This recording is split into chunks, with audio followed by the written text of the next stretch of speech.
Good morning. আজকের ভিডিওটা একদম সকাল সকাল মানে খুব সকাল সকাল শুরু করছি। আজ খুব সকাল সকাল আমি ঘুম থেকে উঠে পড়ছি, তার এই যে কারণ আজকে এই এনার যে বার্থডে দেখি। আজকে হ্যাপি তোমাদের বার্থডে। দাদা ভাইয়ের বার্থডে। মানে আমার জীবনে সব থেকে ইম্পর্ট্যান্ট মানুষটার আজকে জন্মদিন। ইচ্ছে ছিল তার জন্মদিনে অনেক কিছু করবার, চেষ্টা করেছি কিছু কিছু করার, জানি না কতটা করতে পেরেছি। আজ সেই ভিডিওই তোমাদের সাথে শেয়ার করব। দেখো, এখানে আমি বিভিন্ন রকম সবজি আগের দিন থেকে আমি কেটে রেখেছি পরদিন রান্না করব বলে। দেখতেই পেলে যে কি কি সবজি কেটেছি। পটল, বেগুন, মানে 5 রকম ভাজা, তাছাড়াও পটল, আলু, গাজর, বিনস, এগুলো সব কেটে রেখেছি করব বলে। আজ অনেক কিছু রান্না করব। কি কি মেনু রান্না করছি তোমরা কি কেউ গেস করতে পারছো না? তো চলো তাহলে পুরো ভিডিওটা দেখে নেওয়া যাক কী কী রান্না করলাম জন্মদিনের এই স্পেশাল দিনে। তো প্রথমেই আমি কড়াইটা বসিয়ে দিয়ে কড়াইটা গরম করে নিয়েছি। তারপর তেল দিয়ে কালো জিরে আর কাঁচা লঙ্কা ফোড়ন দিয়ে দিই। এরপর দিয়ে দিচ্ছি আলু। আলু দিয়ে কিন্তু আজকে রান্না করব আমি আলু পোস্ত। তোমাদের দাদাভাই আলু পোস্ত খেতে কিন্তু খুব ভালোবাসে। তার আবদার ছিল জন্মদিনের দিন যেন তাকে আলু পোস্ত করে খাওয়ানো হয়। তাই সবার প্রথমেই আমি কিন্তু আলু পোস্ত করতে শুরু করে দিয়েছি। তো এখানে আলু পোস্তটা মানে ভালো করে আমি নুন হলুদ মিশিয়ে ঢাকা দিয়ে দেবো, কারণ এখানে আলুটা আমি ভাজবো না, আলুটাকে সেদ্ধ করব। এরপর পাশের গ্যাসটাও ধরিয়ে দিলাম, কারণ একটা দিকে রান্না করলে তো হবে না, তাহলে আর আজকে আর আমার রান্না শেষ হবে না। তো চলো গ্যাসটা ধরিয়ে দিয়েছি, কড়াই ওদিকে বসিয়ে দিয়েছি গরম করতে। এবং কড়াই গরম হতে হতে দেখো আমার অবস্থা, দেখো এইটুকুতেই আমি ঘেমে একদম স্নান করে গেছি, কারণ গরম আজকে মারাত্মক। এরপর কড়াই গরম হয়ে যায় আর আমি দিয়ে দিই তেল। তোমরা ভাবছো যে এত তেল আমি দিচ্ছি কেন, কী রান্না করছি? অ্যাকচুয়ালি একবারেই আমি তেলটা দিয়ে দিলাম। এখানে এখন আমি 5 রকম ভাজা করব।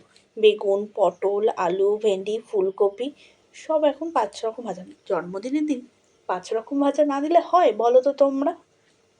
তাই প্রথমে আমি নুন হলুদ মাখিয়ে নিলাম, আর এরপর একে একে হলুদ মাখানো আলুগুলোকে তেলের মধ্যে ছেড়ে দিচ্ছি আলু ভাজা হওয়ার জন্য। আলু ভাজা খেতে কে কে ভালোবাসো তাড়াতাড়ি কমেন্ট করে জানো।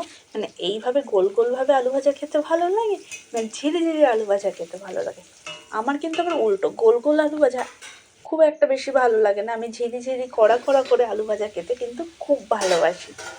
কিন্তু তোমাদের দাদাভাই কিন্তু এইভাবে গোল করে আলু ভাজা খেতে কিন্তু খুব ভালোবাসে।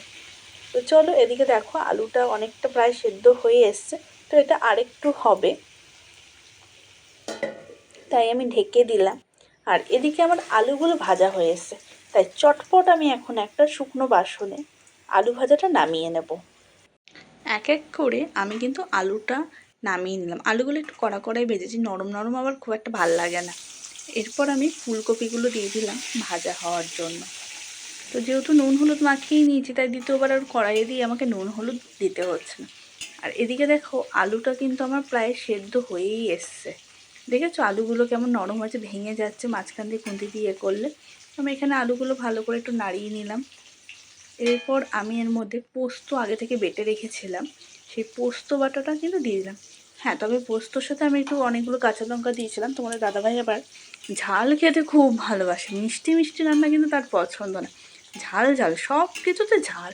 মানে এত পরিমাণ ঝাল খায় তোমরা কল্পনাই করতে পারবে না। আর এদিকে দেখো ফুলকপিগুলো কিন্তু ভাজা হয়ে গেছে। তো এরপর আমি ফুলকপিগুলোকেও নামিয়ে নিলাম। ফুলকপি অল্প করে দিয়েছি, বেশি দিইনি। ও 5 রকম ভাজার জন্য জাস্ট অল্প একটু দিয়ে দিয়েছি। এরপর বেগুনগুলোকে কিন্তু দিয়ে দিচ্ছি। চলো বেগুনগুলো তাহলে ভাজা হতে থাকুক। রান্না করতে করতে আমি চলে এসেছি। এখন এই দেখো গন্ধরাজ লেবু কত বড় বড় হয়েছে। এই লেবু আর আম পাড়তে, কারণ লাগবে আম দিয়ে একটু চাটনি করব আর লেবু দিয়ে একটা রেসিপি বানাবো। তো চলো চটপট করে একটা কাঁচা আম পেরে নিই। এই আমটা ভালো হবে। একটা কাঁচা আম পেরে নিলাম আর একটা লেবু নেব, একটা বড় দেখে। আমটা মাটিতে রেখে নিই। বাহ, এখানে দেখো কত বড় বড় লেবু হয়েছে, এক একটা হেভি লাগছে। তো এখান থেকে আমি একটা লেবু এই যে পেরে নিলাম, একটা বড় লেবু। সো আজকে যে রান্নাটা করবো এরপর আমি, কারণ কিছু রান্না তো দেখলে বসিয়েই দিয়েছি, এই আম আর একটা লেবু নিতেই আমি এসেছিলাম। তো যে রান্নাটা করব, লেবু লাগবে একটা রান্নায়, আর আম দিয়ে তো চাটনি বানাবো। চলো একদম রান্না শেষে তারপর আবার আসছি। হ্যাঁ, ভেবেছিলাম ভিডিওটা আর কন্টিনিউ করব না, একদম রান্না শেষে আসবো। কারণ ভিডিও করতে করতে ভাবছিলাম এই ভিডিও করতে গিয়ে যদি রান্না করাটা যদি আর না হয়, তারপর বললাম না না, যখন ভিডিওটা শুরু করেছি ভিডিও তো ততক্ষণ তাহলে তো আমি করবই। এদিকে দেখো পোস্ত দিয়ে একটু কষিয়ে নেওয়ার পর, নাড়িয়ে নেওয়ার পর আমি কিন্তু এখানে 1 কাপ জল দিয়ে দিলাম। তোমাদের যদি মনে হয় 1 কাপে হবে না, তোমরা আরেকটু দিতে পারো। পরবর্তীতে আমি কিন্তু আরেকটু জল মিশিয়েছিলাম, সেই ভিডিওর ক্লিপটা আর নামা হয়নি। আমার এখানে দেখো পোস্তটা একটু ফুটে এসছে, দেখতে পেয়েছো? আর এদিকে দেখো বেগুনগুলো আরেকটু হলেই হয়ে যাবে। আর এদিকে আমি মিক্সির বাটিতে নিয়ে নিয়েছিলাম সর্ষে, কাঁচা লঙ্কা, শুকনো লঙ্কা। এটাকে এখন আমি একটু পেস্ট করে নেব। চলো তাহলে এবার পেস্ট করে নেওয়ার পালা। এদিকে আমাকে হেল্প করতে চলে এসেছে স্মরণা। তো ওকে বললাম ঠিক আছে তাহলে স্মরণা একটা কাজ কর, ওটা একটু ঘুরিয়ে দে। আমি এক হাতে ক্যামেরা, এক হাতে মিক্সির বাটির উপর হাত, আর ওদিকে স্মরণা সুইচটা ঘুরিয়ে দিচ্ছে। এইভাবেই হয়ে গেল সর্ষে বাটা, আর এদিকে হয়ে গেল বেগুন ভাজা। চলো তাহলে বেগুনগুলোকেও আস্তে আস্তে নামিয়ে নিই। বেগুন ভাজা হয়ে যাওয়ার পর কড়াইয়ে কিন্তু তখনও তেল অবশিষ্ট। কেন অবশিষ্ট না, আমাদের পটল সুন্দরীর জন্য। তো চলো এবার সুন্দরী সুন্দরী পটলগুলোকে সুন্দর সুন্দর করে ভেজে নিই। এখানে আমি সমস্ত পটলগুলো দিয়ে দিয়েছি ভাজার জন্য।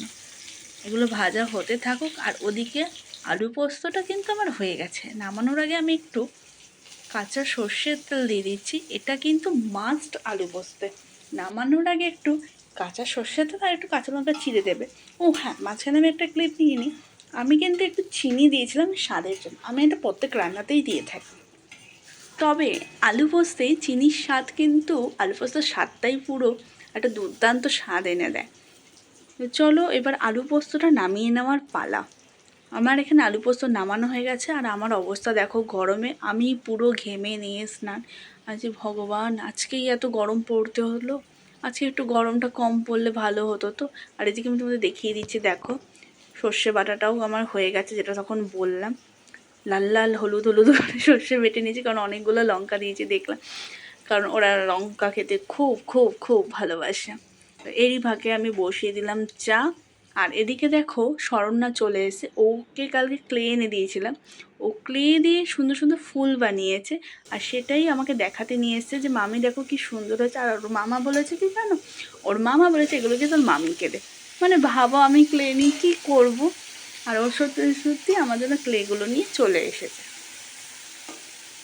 ফুল নামিয়ে ভেন্ডি ভাজতে কিন্তু বসিয়ে দিয়েছিলাম। ভেন্ডি ভাজা কে কে খাও বলো তো, ভালো লাগে তোমাদের? আমার কিন্তু ভালো লাগে। আর এদিকে দেখো চাও হয়ে গেছে, চা নামিয়ে আমি আবার কিন্তু কড়াই চাপিয়ে দিচ্ছি। তো চলো কড়াইটা গরম হতে থাক, ততক্ষণ আমি একটু চা খেয়ে নিই। সকাল সকাল চা আর বিস্কুট না খেলে আমার যেন এনার্জি কাজ করে না, এনার্জির লেভেলটা যেন 100 থেকে পুরো 0-তে চলে আসে। যেই মুহূর্তে আবার চাটা খাওয়া হয়, 0 থেকে এনার্জি লেভেল আমার 100-এ পৌঁছে যায়। এটা কার কার সাথে হয় গো, কমেন্ট করো তো। চা না দিয়ে কার কার সকাল শুরু না হলে ভালোই লাগে না। চা একদম বুস্টারের মতো কাজ করে আমার জীবনে। তোমাদের সাথেও কি তাই হয়? তাহলে অবশ্যই জানাবে। তো চলো, দেখলেই আমি এখানে কতগুলো পটল কেটেছি। এই পটলগুলো দিয়ে আমি এখন বানাবো আরেকটা নতুন রেসিপি। তাই তার আগে পটলের গায়ে সুন্দর করে আমি এখন নুন আর হলুদ মাখিয়ে নিচ্ছি। তো মাখানো হয়ে গেছে, এক এক করে আমি পটলগুলো তেলের মধ্যে ছেড়ে দিচ্ছি। পটল দিয়ে কী করো? পটল দিয়ে করো পটল শসা। এই পদগুলো কেন রান্না করছে জন্মদিনের দিনে অনেকেই জিজ্ঞেস করতে পারো। তোমাদের দাদাভাই সত্যি কথা বলতে পটল শসা খেতেও খুব ভালোবাসে, তবে হ্যাঁ সেটা তার শাশুড়ি মায়ের হাতে, মানে আমার মায়ের হাতে। তো আমি চেষ্টা করছি আমার মায়ের মতো করে করার। জানি না আদৌ পারবো কি না, এর আগে অনেকবার চেষ্টা করেছি, হয়নি। আজকেও চেষ্টা করছি করার, একদম মায়ের মতো করে করার। তো দেখা যাক হয় কি না, সেটা তো লাস্টে তখন ও খেয়ে বলবে যে মায়ের মতো হয় কি না। ওদিকে তোমরা খেয়াল করেছো কিনা জানি না, আমি কিন্তু ওদিকে প্রেশার কুকারে ডাল সেদ্ধ করতে বসিয়ে দিয়েছি। তাহলে এবার ফাইনালি ফিরে আসছি সব রান্না শেষ করে। আবার আসছি দেখাতে যে কী কী আছে সারাদিনে রান্না করবো, কারণ পুরো ভিডিও, সত্যি কথা পুরো রান্না ভিডিও দেখানো সম্ভব না, তাহলে আর রান্নাই হবে না আমার। পুরো রান্না কমপ্লিট করে আমি আসছি। ওকে, ওয়েট। চলো রান্না টান্না করে স্নান টান করে একদম রেডি হয়ে আমি চলে এসেছি। তাহলে চলো দেখে নেওয়া যাক আজকে আমি কি কি রান্না করলাম। চলো চলো, এই দেখো এখানে রয়েছে 5 রকম ভাজা, তারপর রয়েছে ভেজ ডাল, যার জন্য আমি গাজর, বিনস, ফুলকপি কেটেছিলাম, টমেটো। আর এখানে তখন দেখলে না আমি লেবু পেড়ে এনেছিলাম গাছ থেকে, গন্ধরাজ লেবু, করেছিলাম গন্ধরাজ কাতলা, পটল সর্ষে চাটনি, আম দিয়ে গাছের আমের চাটনি। আর এখানে বানিয়ে নিয়েছিলাম যেটা তোমরা ফার্স্টেই দেখেছো, সেটা হলো আলু পোস্ত। ও হ্যাঁ, আরও কিছু বানিয়েছি, চলো চলো দেখাবো। ওই যে কড়াইয়ে গামলা দিয়ে ঢাকা, তো চলো গামলাটা তুলে নিই। এই যে কষা কষা চিকেন। এবার চলো তাহলে দেখে নেওয়া যাক খাবারের থালাও কিভাবে সাজালাম। এই যে চলো চলে এসেছি, প্রথমে দেখে দিলাম ভেজ ডাল, আলু পোস্ত, পটল সর্ষে, গন্ধরাজ কাতলা, চিকেন, চাটনি, পায়েস, 5 রকম মিষ্টি, দই, এদিকে কোল্ড ড্রিঙ্কস 2 রকমের, তারপর দিকে লজেন্স, ক্যাডবেরি, মানে নানা রকম চিপস, কেক, তো আর 5 রকম ভাজা, আর কাঁচা লঙ্কা তো আছেই। এরপর শুরু হয়ে যায় আশীর্বাদ পর্ব। বাবা, মা, দিদি সবাই আশীর্বাদ করে নেয়। তার ফাঁকে আমি আর স্মরণা টুক করে ছবি তুলে নিই। ও হ্যাঁ, জানো তো আমার দিদিভাই আমাকে খুব সাহায্য করেছে আজকে রান্নাগুলো করতে। আর তারপর সন্ধ্যাবেলা ছোট্ট করে একটু কেক কাটিং হয়ে যায়, এবং তারপর আমার বরমশাইকে দিয়ে দিই আমার তরফ থেকে ছোট্ট একটা গিফট। চলো আজকে এই ভিডিওটা এই পর্যন্ত, দেখা হবে নেক্সট ভিডিওতে। আর ভিডিওটা কেমন লাগলো অবশ্যই কিন্তু কমেন্ট করে জানাতে ভুলো না।